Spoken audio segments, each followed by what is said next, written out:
comentários, mas você ia falar onde se aplica essa questão das 2 visões. Sim. Afinal, tem mesmo essas 2 visões que no Apocalipse, tem essa confirmação, essa Sim. segunda confirmando a primeira, e por que você considera que o livro é dividido dessa forma, vamos dizer assim? Ó, vamos lá. A primeira visão do Apocalipse, vamos dizer assim, profeticamente falando mesmo, a visão, as profecias do Apocalipse, dentro do Apocalipse, ela começa de fato no capítulo 6. Uhum. Antes disso é uma introdução. Até o capítulo 5, por exemplo, o capítulo 4 é a visão do trono. Lá, veja bem, no capítulo 4 aqui é a visão do trono. Aí ele tem a visão, vê os anjos, vê os animais, vê os 24 anciãos, vê uma cena maravilhosa, uma cena que apenas outros 2 profetas tiveram o privilégio de ver, que foi Isaías, no capítulo 6, se não me engano, Ezequiel também teve visão do trono. Então ele teve essa visão do trono no capítulo 4.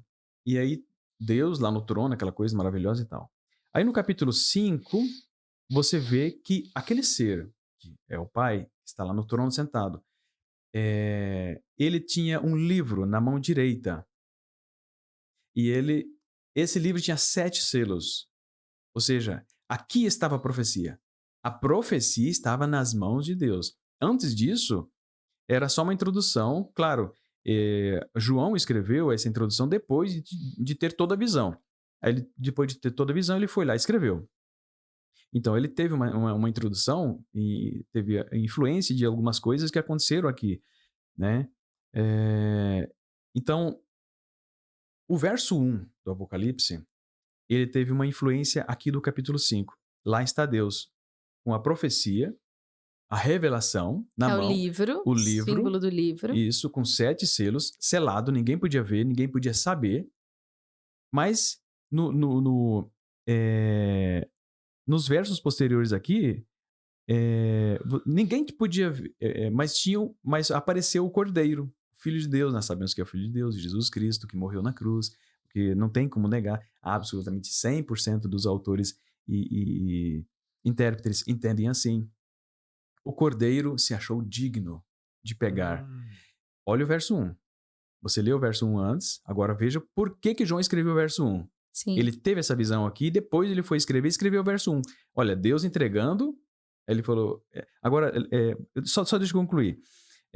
Deus entregou para Jesus a revelação. Uhum. Jesus pegou essa revelação e aí foi quebrando selo a selo.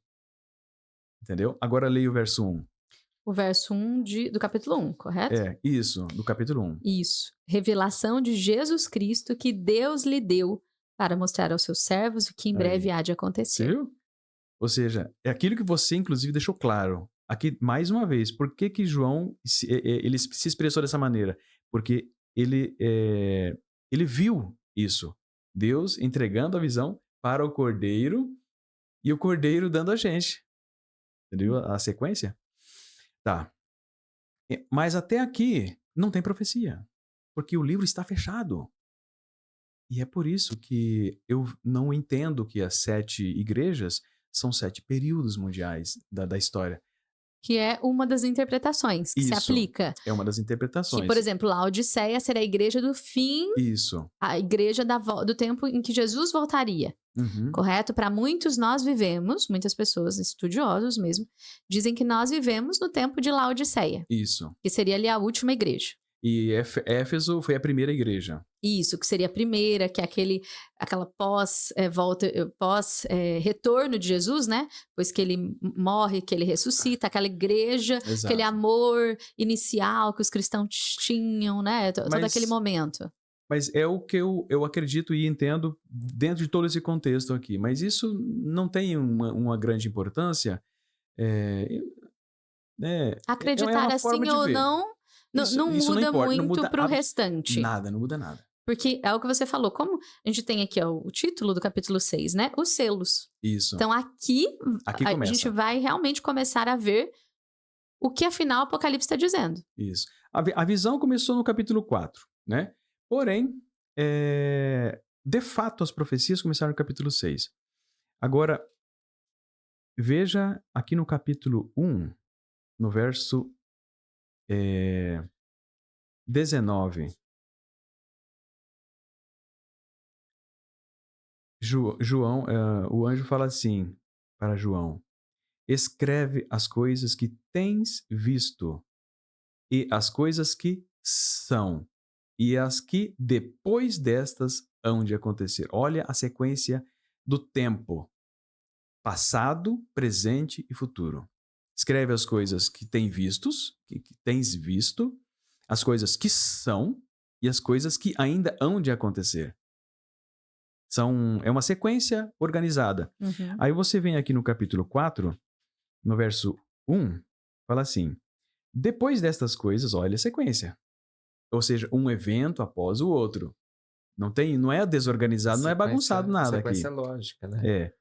Depois destas coisas, olhei e eis que estava uma porta aberta no céu, e a primeira voz que, como de trombeta, ouvira falar comigo, disse: sobe aqui e mostrar-te-ei as coisas que depois destas devem acontecer. Ou De seja, novo, uma ordem cronológica. exatamente. E essa é a tônica do meu livro. Desenvolver uma ideia de que você deve seguir uma sequência cronológica No estudo do Apocalipse. firme. Isso, sem ficar se perdendo nele. Um evento após o outro, conforme foi relatado. De forma muito bem organizada. Assim como é Daniel. Daniel é assim. E se Entendeu? assim, pensando dessa forma, fica muito mais fácil Sim. de compreender o Apocalipse, correto? Uhum. Porque é um livro que muitas pessoas, mesmo cristãos, têm preguiça de estudar, porque falam, não, é muito complicado, Sim. não vou E entender, com eu razão, preciso, né? eu preciso de outros tantos livros, vou precisar de tantos anos, quer saber? Não quero. Uhum. Deixa quando acontecer, estiver perto, vamos ver, nem sei. Então, assim, muitas pessoas têm a preguiça justamente por isso, porque onde isso encaixa? E agora? E esse capítulo 3? E aquilo que tá falando lá? Onde que é essa conexão? As pessoas se perdem nessa linha de raciocínio, que é complexa mesmo, Uhum. e se elas compreendessem que um acontecimento, ele realmente vem após o outro, Seria seria fácil. mais fácil, mais simples, Exato. muito mais E de simples. fato é assim. E é simples. Jesus, ele nunca falou complexamente com as pessoas. As pessoas simples, as pessoas iletradas.